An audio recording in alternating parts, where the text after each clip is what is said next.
Naku, may guest tayo. Mula sa mula sa Noli Me Tangere, the opera in the Philippines. Ganda, no? Ganda naman. Ginawa nilang. Kasi ako yung lalo sa mga eskwelahan, yung babasahin may ganyan kakapal na libro, mahirap pero kung panonoorin ko na lang sa DVD o isang show para ma-explain, ganun pala yun. Ito palang Noli Me Tangere na ito, ipinalabas sa Washington, D.C. last month. Diba? At, maganda nga daw ang reviews.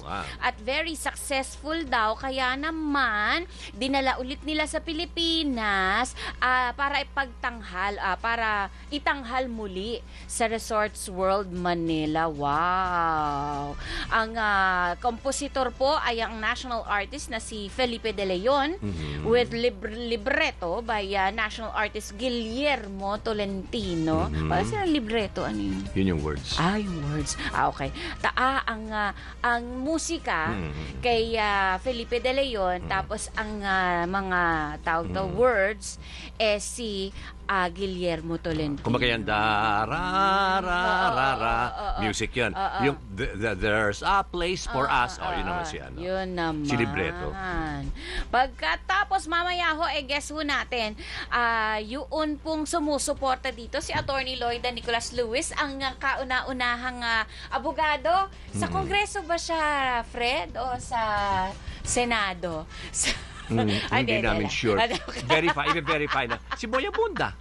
Si Tito Boy Abunda, ang alin. Ano rin niya? Kasama din niya. Kasama rin niya? Talaga naman. Ano siya? Sponsor? Something? Talaga. Mamaya ho, magtanong tayo ng iba't ibang mga detalye tungkol sa pagtatanghal na ito. Samantala, tuloy-tuloy po tayo ng pamigay ng premyo. Ang ating load, narito pa rin. Sorry. Honorary Chair of Noli Me Tangere. Siya unang-una Boy Abunda, bago Gemma Cruz Araneta, Architect William Consuela, Marion Consuela, Albert Del Rosario, Margie Moran, Torrendo, tsaka Loida Nicolas Lewis. Sa next page. Okay. So, Sige. Mamaya po ay pag-usapan natin ng Noli Me Tangere. Samantala, katulad nga po ng akin nabanggit, tuloy-tuloy po tayo ng pamigay ng load. Ito na po ang ating... Todo. Word for the day. Word for the